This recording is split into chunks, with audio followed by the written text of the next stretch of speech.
Hello everyone, welcome to my YouTube channel. तो बच्चों, आज की हमारी फिजिक्स की क्लास है जो कि क्लास 10th की होने वाली है और जिसमें हम चैप्टर फर्स्ट है हमारा प्रकाश, और इसमें जो प्रकाश का अपवर्तन है इसके बारे में हम आज चर्चा करेंगे। ओके, तो यहाँ पे जो है, क्या आपने कभी पानी में रखी पेंसिल को टेढ़ा देखा है? असल में बच्चों, पेंसिल टेढ़ी नहीं होती है, बल्कि प्रकाश के अपवर्तन के कारण हमें ऐसा दिखाई देता है। आज हम बिल्कुल आसान भाषा में समझेंगे कि प्रकाश का अपवर्तन क्या है और इसके कितने नियम हैं। तो रंजना कॉन्सेप्ट लैब में आप सभी का स्वागत है और आज हम प्रकाश के अपवर्तन के नियम को बहुत ही आसान भाषा में समझेंगे। वीडियो को बिना स्किप किए हुए पूरी वीडियो को देखिए और चैनल को लाइक, शेयर एंड सब्सक्राइब ज़रूर करिए। और अगली जो है क्लास हमारी सघन और विरल माध्यम की क्लास होगी, तो आप ज़्यादा से ज़्यादा संख्या में बच्चे जुड़ें और जो है बहुत ही आसान भाषा में बताया गया है और इसको समझें और एग्ज़ाम में अच्छे मार्क्स लाएं। ठीक है, तो हमारा फर्स्ट जो है वो है प्रकाश का अपवर्तन बच्चों। ठीक है, तो प्रकाश का अपवर्तन क्या है, सबसे पहले हम इसको समझेंगे। तो प्रकाश के अपवर्तन की डेफिनेशन क्या है, इसको हम देख लेते हैं। ठीक है, तो जब प्रकाश एक पारदर्शी माध्यम से दूसरे पारदर्शी माध्यम में प्रवेश करता है, यानी जब प्रकाश एक पारदर्शी माध्यम से दूसरे पारदर्शी माध्यम में प्रवेश करता है तो उसकी चाल में परिवर्तन होने के कारण उसकी दिशा भी बदल जाती है। जब चाल में परिवर्तन होगा तो ऑब्वियसली दिशा में परिवर्तन होगा। ओके, तो यहाँ पे यानी कि जब प्रकाश के अपवर्तन के नियम को हमने समझ लिया है, ठीक है, यानी कि इसका नियम क्या है। अब हम चलते हैं कुछ आगे जानते हैं। ठीक है, तो जब प्रकाश की जो दिशा होती है उसमें होने वाले परिवर्तन को ही हम क्या बोलते हैं, प्रकाश का अपवर्तन बोलते हैं, यानी कि रिफ्रैक्शन ऑफ लाइट कहते हैं। Clear it? यानी जब प्रकाश एक माध्यम से दूसरे माध्यम में प्रवेश करता है तो उसकी चाल में परिवर्तन हो जाता है और जब चाल बदलती है तो दिशा में ओब्वियसली परिवर्तन होगा और इसी परिवर्तन को हम रिफ्रैक्शन ऑफ लाइट कहते हैं। ठीक है, अब हम जो इसके नियम हैं, मतलब अपवर्तन के नियम हैं, उनको हम समझते हैं और अपवर्तन के नियम को हम फिगर के जरिए समझेंगे तो हमारे जो है समझ में अच्छे से आ जाएगा। और बच्चों, दिमाग में अगर आप इमेज को बैठा लेंगे तो आपको बिल्कुल भी ये नियम भूलेगा नहीं, बहुत अच्छे से याद रहेगा। ठीक है, तो हम चलते हैं, हमारा है अपवर्तन के नियम। तो अपवर्तन के कितने नियम हैं? 2 नियम हैं। अपवर्तन के कितने नियम हैं? 2 नियम हैं और दोनों नियम पर हम चर्चा करते हैं। तो फर्स्ट नियम हमारा है अपवर्तन का, इसमें पहला नियम हमारा है कि आपतित किरण, अपवर्तित किरण और आपतन बिंदु। ठीक है, आपतित किरण, अपवर्तित किरण और आपतन बिंदु पर खींचा गया अभिलंब तीनों एक ही तल में होते हैं। यानी कि जो आपतित किरण है, अपवर्तित किरण है और आपतन बिंदु है, इन तीनों पर खींचा गया जो अभिलंब होता है यानी कि नॉर्मल होता है, वो तीनों एक ही तल में होते हैं। यानी कि जो मेन सेंटर होता है वो तीनों एक ही मेन सेंटर पे होते हैं। ये हमारा है प्रकाश के अपवर्तन का फर्स्ट नियम। ठीक है, हमारा सेकंड नियम आता है, सेकंड नियम को हम स्नेल नियम भी कहते हैं। यानी कि आता है क्वेश्चन, आता भी है कि स्नेल नियम क्या है, तो अपवर्तन का जो सेकंड नियम है उसे हम स्नेल का नियम कहते हैं। तो इसमें क्या होगा स्नेल के नियम में कि किसी निश्चित रंग के प्रकाश और दिए गए 2 माध्यमों के लिए होता है ये। यानी कि निश्चित रंग का प्रकाश होगा और दिए गए 2 माध्यम होंगे। ठीक है, अब वो माध्यम देखिए कौन कौन से हैं आपका, साइन आई है और क्या है, साइन आर है। एक तो आपका साइन आई है जिसको इंसिडेंट बोलते हैं, साइन आर है यानी कि जिसको बोलते हैं क्या, रिफ्रैक्शन बोलते हैं। ठीक है, तो जहाँ पे आई क्या है, आपतन कोण है और आर कौन है, अपवर्तन कोण है। इस नियतांक से संबंधित माध्यमों का अपवर्तनांक कहा जाता है। ठीक है, मतलब आपतन कोण को और अपवर्तन कोण को ही हम क्या कहते हैं, अपवर्तनांक कहते हैं। ओके, तो ये क्या हो जाएगा हमारा, अब ये हो गया हमारा, दोनों नियम हो गए जिसे हम स्नेल का नियम भी कहते हैं। ठीक है, और हम एक चीज़ इसमें ये देख लेते हैं कि इसमें जो है, एक मिनट, ठीक है, हम यहाँ पे ये भी कह सकते हैं कि जो ये है साइन आई और साइन आर है, इसको हम लिख सकते हैं कि sine I upon sine R. यही हमारा क्या है, ये स्नेल का नियम है। क्या है, स्नेल का नियम है। क्लियर हो गया? तो ये साइन आई और साइन आर क्या होता है, स्नेल का नियम होता है।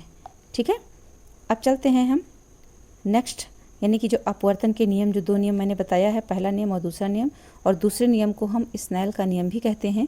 इसको हम फिगर के माध्यम से समझ लेते हैं, क्योंकि फिगर के माध्यम से अगर आप समझेंगे तो आई होप आपको बहुत अच्छे से समझ आएगा बच्चों। ठीक है, तो कोई भी डेफिनेशन है, कोई भी चीज़ है तो आप उसको समझिए, लेकिन कोशिश करिए कि अगर फिगर के माध्यम से आप समझ गए तो उसमें क्या होगा, कभी भी मिस्टेक, गलती नहीं होगी, यानी कि आपका आंसर बिल्कुल करेक्ट होगा। तो हमारा फर्स्ट नियम जो है ये क्या है, अभी मैंने आपको बताया है कि आपतन किरण, आपतित किरण और अपवर्तित किरण तथा आपतन बिंदु, ये तीनों एक ही तल में होते हैं। कैसे होते हैं, अभिलंब होते हैं। अब देखिए जो ये लाइन है, ये डैश डैश वाली लाइन है, क्या अभिलंब है, ये आपतित किरण है, ये अपवर्तित किरण है, और ये नीचे का जो है वो हमारा क्या है, आपतन बिंदु है। ये हमारा कौन सा है, आपतन बिंदु है। ये तीनों कहाँ पे हैं, एक ही तल पे हैं। ठीक है, और जब ये ऊपर वाला जो आपतित किरण होती है किसमें होती है, हवा में, यानी कि विरल होता है, और नीचे जो आपतित किरण होती है, आपतित अपवर्तित आपतन बिंदु जो होता है वो कैसा होता है, सघन माध्यम में होता है। ये हमारा हो गया फर्स्ट नियम हो गया। ठीक है, तो जैसे अपवर्तन का नियम हम कहते हैं, तो यानी कि क्या हुआ, जो ये तीनों एक ही तल पे तो आती है, लेकिन क्या होती है, अपवर्तित किरण क्या होती है, बाहर निकल जाती है। ठीक है, ये हमारा फर्स्ट नियम हो गया। हमारा सेकंड नियम जो है वो किसी निश्चित रंग के प्रकाश के लिए दिए गए 2 माध्यमों के लिए, एक तो होता है आपतन I और अपवर्तन R, ये दोनों का अनुपात क्या होता है, नियत होता है, जिसको हम sine I upon sine R कहते हैं। ये हमारा क्या है, स्नेल का नियम है। ठीक है, अब हम चलते हैं, देखिए यहाँ पे नीचे मैंने जो बताया था फिगर के लिए, देखिए अपवर्तित किरण है, यहाँ पे हमारा आपतित किरण, ये हमारा क्या है, आपतित किरण, और ये हमारा कौन है, अपवर्तित किरण, यानी कि आती है, जाती है और एक ही तल पे होती है, अभिलंब होता है ये, और नीचे से जो आती है वो क्या होगी, अपवर्तित किरण होती है। तो इस फिगर से हम ये पता लगा सकते हैं कि जो आपतित किरण AO है, यानी कि A और O यहाँ पे है, ये A और O है, और अपवर्तित किरण OB, और जो O और B ये चीज़ें हैं, ये OB, ये हमारी क्या है, अपवर्तित किरण है। और अभिलंब जो होता है यहाँ से यन से शुरू होगा है, यन डैश पे स्टार्ट खत्म होता है, तो यन और यन डैश होता है, तीनों एक ही तल पे, जो गोल का है, जो मेन सेंटर होता है, एक ही तल पे स्थित होते हैं। इसे हम क्या बोलते हैं, स्नेल का नियम बोलते हैं। सॉरी, ये पहला हमारा नियम है। ठीक है, अब हमारा दूसरा नियम क्या है, यहाँ पे देखिए ये स्नेल का नियम यही है, ये हमारा स्नेल का नियम है। और यहाँ पे देखिए क्या है, आपतित किरण, अपवर्तित किरण, और अब ये अपवर्तित किरण 2 किरणें हैं यहाँ पे।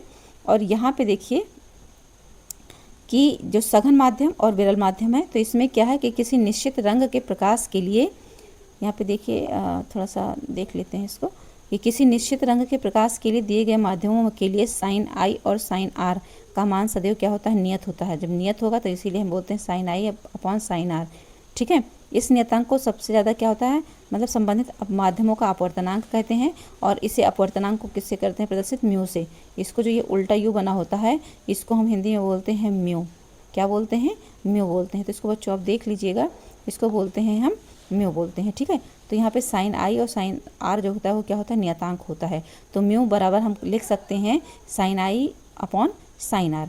तो इसको जो अपवर्तनांक के जो 2 नियम, अपवर्तन के जो 2 नियम हैं, इनको याद करने की एक अच्छी सी ट्रिक हमने देख लिया है यहाँ पे। आप लोग इसको देख लीजिए, अगर याद हो पाता है तो इससे बहुत बेहतर होगा, अगर याद हो जाएगा तो। यहाँ पे क्या है, एक तल में तीनों, यानी एक तल में तीनों कौन, आपतित, अपवर्तित और नॉर्मल, यानी कि अपवर्तन। ठीक है, ये तीनों क्या होते हैं, एक ही बिंदु पर होते हैं। किस पे होते हैं, एक ही बिंदु पर होते हैं। तो इसको आप बहुत अच्छे से याद कर सकते हैं, एक तल में तीनों, आपतित, अपवर्तित और नॉर्मल। ठीक है, एक ही बिंदु में हो सकते हैं। और अपवर्तन के उदाहरण पर हम देख लेते हैं। अपवर्तन का उदाहरण आता ही आता है कि अपवर्तन के उदाहरण बताइए, उदाहरण दे देगा, बोलेगा किसका उदाहरण है, तो आपको लिखना है। तो रिफ्रैक्शन के सबसे पहले हम उदाहरण देख लेते हैं। तो पहला उदाहरण हमारा है कि पानी में रखा चम्मच टेढ़ा दिखाई देना, यानी कि जो पानी में चम्मच या पेंसिल कोई चीज़ होती है तो वो टेढ़ा हमको दिखाई देती है, क्यों, इसका रीज़न है। ठीक है, दूसरा है पानी के ग्लास में रखी पेंसिल का मुड़ा हुआ दिखाई देना, ये भी है हमारा किसका, अपवर्तन का नियम। तो इसको हम थोड़ा सा समझ लेते हैं एग्जाम्पल से, इसका थोड़ा सा जो एक्सपेरिमेंट हम करके देख लेते हैं कि जो पानी के ग्लास में रखी पेंसिल जो मुड़ी होती है वो दिखाई देती है, क्यों दिखाई देती है, किसके कारण दिखाई देती है। तो इसका मेन आंसर होगा, यानी कि करेक्ट आंसर होगा, प्रकाश का अपवर्तन। ठीक है, तो प्रकाश के अपवर्तन में हम इसको देख लेते हैं कि पानी की में रखी पेंसिल टेढ़ी क्यों दिखाई देती है। ठीक है, तो यहाँ पे देखिए पानी में पेंसिल का टेढ़ा दिखाई देना क्या होता है, जब पेंसिल का एक भाग पानी में डाला जाता है तो पानी के अंदर वाला भाग क्या होता है, यानी कि थोड़ा सा टेढ़ा दिखाई देगा उसका। ठीक है, हमें टेढ़ा भाग दिखाई देता है, क्यों। अब यहाँ पे देखिए, जैसे हमने एक ग्लास लिया, ठीक है, क्या लिया, एक ग्लास दे, देखिए थोड़ा सा पॉज कर देते हैं इसका जूम करके तो आपको ज़्यादा अच्छे से दिखेगा बच्चों। ठीक है, देखिए 1 ग्लास पूरा भर के पानी है। अब हमने थोड़ा सा इसमें बकाया है, तो जो देखिए थोड़ा सा पानी इसमें इस वाले भाग, इस वाले एरिया में पानी नहीं है और नीचे देखिए पानी है। तो हम जब एक सीधी पेंसिल डालेंगे तो जो पानी के नीचे का भाग होता है वो कैसा होता है, टेढ़ी होती है पेंसिल। पेंसिल कैसी होती है, टेढ़ी होती है। और पानी के ऊपर का भाग में जो पेंसिल होती है बिल्कुल सीधी होती है। ठीक, तो हम क्या करते हैं, एक पारदर्शी गिलास में पानी भर लेते हैं, क्योंकि हमको पेंसिल टेढ़ी तभी दिखेगी जब हमारा ऑब्जेक्ट जो होता है वो पारदर्शी होगा, यानी ट्रांसपेरेंट होगा। तो शीशी का ग्लास लीजिए और उसमें आधे ग्लास में पानी डालिए। ठीक है, अब पानी को जो है पेंसिल को क्या करेंगे, पानी के ग्लास में डालेंगे। कैसा करके, तिरछा डालिए, क्योंकि सीधी तो पेंसिल पड़ेगी नहीं, तिरछी ही पड़ेगी, क्योंकि आप पेंसिल सीधी भी डालेंगे तो वो किसी न किसी का टेक, मतलब उस ग्लास में टेक लेके किनारे हो जाएगी। ठीक है, तो आप देखेंगे क्या कि पानी के जो अंदर वाला भाग है वो टेढ़ा होता है और पानी के ऊपर वाले भाग में जो पेंसिल होती है वो कैसी होती है, ये होती है आपकी सीधी होती है। ठीक है, तो इससे निष्कर्ष क्या निकलता है, पेंसिल आपकी टेढ़ी नहीं है, बल्कि प्रकाश के अपवर्तन के कारण वो टेढ़ी दिखाई देती है। एक्चुअल में पेंसिल आपकी तो सीधी ही होती है, अगर आप बाहर निकालेंगे पेंसिल को पानी से तो सीधी ही दिखाई देगी, बट जो टेढ़ा होता है वो किसके कारण होता है, अपवर्तन के कारण हमें टेढ़ी दिखाई देती है। तो आई होप आपको एग्जाम्पल समझ में आ गया होगा। तो क्या होता है कि पेंसिल से जो आने वाला प्रकाश जब सघन से विरल माध्यम में आता है, यानी सघन से कहाँ आता है, विरल माध्यम में आता है, तो उसकी चाल क्या होती है, बदल जाती है। और जब चाल बदलेगी तो दिशा बदलेगी, और इसी को हम प्रकाश का अपवर्तन कहते हैं। ओके, अब यहाँ पे देखिए, हम अगर देखें तो किरण आरेख के द्वारा भी समझ सकते हैं इसको। ठीक है, तो इसको देखिए, जैसे मैंने बोला था कि पानी में पेंसिल आप डालेंगे तो आपको पानी के जो नीचे का भाग पेंसिल का होता है वो टेढ़ा दिखाई देता है। तो बिल्कुल सेम अगर आप चाहें तो रे डायग्राम से भी देख सकते हैं, जो अभिलंब है, अपवर्तित है और आपतन है, तीनों एक ही तल पे होते हैं। और हमने पेंसिल को जब पानी में डाला तो देखिए थोड़ा सा टेढ़ा दिखाई देता है, ये किसके कारण होता है, अपवर्तन के कारण होता है। ओके, अब इसमें आपको एक्सपेरिमेंट आई होप समझ में आ गया होगा। तो अब हम चलते हैं थोड़ा अगले उदाहरण की तरफ, क्योंकि ये अपवर्तन के उदाहरण है, बहुत ही इंपॉर्टेंट उदाहरण है। ठीक है, अगला हमारा उदाहरण है कि पानी से भरे बर्तन में सिक्का ऊपर उठा हुआ दिखाई देना। यानी कि जब हम पानी में सिक्के को डालते हैं तो वास्तविक में वो नीचे ही होता है, बट हमको क्या होता है, लगता है कि वो ऊपर उठा दिखाई दे रहा है। ठीक है, अगला है हमारा स्विमिंग पूल की गहराई वास्तविक से कम दिखाई देना, प्रिज्म से सफ़ेद प्रकाश का अलग अलग रंगों में दिखाई देना। ये सब क्या हैं, आपके अपवर्तन के नियम हैं। तो बच्चों आपको आई होप समझ में आ गया होगा। अब इस जो है प्रकाश के अपवर्तन से रिलेटेड हम MCQ क्वेश्चंस को लेते हैं, और टोटल इसमें आपको 4 क्वेश्चन मैं या 3 क्वेश्चन दूंगी, और आप इसके आंसर देखिए और अपना अपना स्कोर बताइए कमेंट बॉक्स में कि कितने कितने स्कोर आपके बन रहे हैं। तो क्वेश्चन हमारा है कि प्रकाश का अपवर्तन किसे कहते हैं। अब अभी मैंने जस्ट आपको फर्स्ट लाइन में ही प्रकाश का अपवर्तन बताया है, और ये हमारी वीडियो ही प्रकाश के अपवर्तन पर बनी हुई है। तो आई होप आपने पढ़ा होगा, आपको समझ में भी आया होगा। तो प्रकाश का अपवर्तन किसे कहते हैं, 4 ऑप्शन आपके पास हैं। प्रकाश का वापस लौटना, प्रकाश का एक माध्यम से दूसरे माध्यम में जाने पर दिशा में बदलना, प्रकाश का रुक जाना, या प्रकाश का चारों ओर फैल जाना। तो आप सबसे पहले इसका आंसर बताइए कि इसका आंसर क्या होगा। ठीक है, तो इसका आंसर क्या होगा, प्रकाश के अपवर्तन का जो नियम मैंने बताया था अभी आपको, वो क्या है कि प्रकाश का एक माध्यम से दूसरे माध्यम में जाने पर दिशा बदलना। ठीक है, यानी कि जब उसकी क्या होगी, चाल बदलेगी तो दिशा बदलेगी। तो करेक्ट आंसर हमारा क्या हो जाएगा, प्रकाश का एक माध्यम से दूसरे माध्यम में जाने पर दिशा बदलना। ठीक है, अब हम देखते हैं क्वेश्चन नंबर हमारा सेकंड क्या है कि पानी में रखी सीधी पेंसिल टेढ़ी दिखाई देती है, इसका मुख्य कारण क्या है। अभी जैसे मैंने आपको जस्ट तुरंत ही बताया हुआ है एग्जाम्पल के तौर पर कि हमें पेंसिल टेढ़ी क्यों दिखाई देती है। तो किसके कारण दिखाई देती है, तो प्रकाश के अपवर्तन के कारण पेंसिल हमारी टेढ़ी दिखाई देती है। ओके, तो करेक्ट आंसर हमारा ये हो जाएगा। ठीक है, और नेक्स्ट क्वेश्चन हमारा है कि अपवर्तन के प्रथम नियम के अनुसार आपतित किरण, अपवर्तित किरण और अभिलंब जो है ये क्या हैं, तो क्या होते हैं, जो तीनों क्या होते हैं, अलग अलग तल में होंगे या एक ही तल में होंगे, या केवल पानी में होते हैं या हवा में होते हैं। तो आप अपने आंसर को बताइए कि आपका करेक्ट आंसर क्या होगा, और यहाँ पे होगा करेक्ट आंसर आपका एक ही तल में होते हैं। ठीक है, क्या होंगे, एक ही तल में होते हैं। अब हमारा देखिए लास्ट क्वेश्चन है कि जब प्रकाश हवा से पानी में प्रवेश करता है तो सामान्यतः उसकी स्थिति कैसी होती है। ये आपके लिए क्या है, होमवर्क है, और इसके 4 ऑप्शन है, चाल बढ़ जाती है, चाल घट जाती है, या और चाल बदल जाती है, चाल और दिशा दोनों समान रहती है, या कोई परिवर्तन नहीं होता है। तो आप जो है इस आंसर का जवाब कमेंट बॉक्स में ज़रूर दीजिएगा। ये आपका क्या है, HW है। ठीक है, तो इसको जो है कमेंट बॉक्स में ज़रूर बताइएगा कि इसका आंसर क्या होगा। ठीक है, तो अगर ये कॉन्सेप्ट आपको आसान लगा हो तो इस चैनल को लाइक शेयर एंड सब्सक्राइब ज़रूर कर दीजिएगा। Thanks for watching.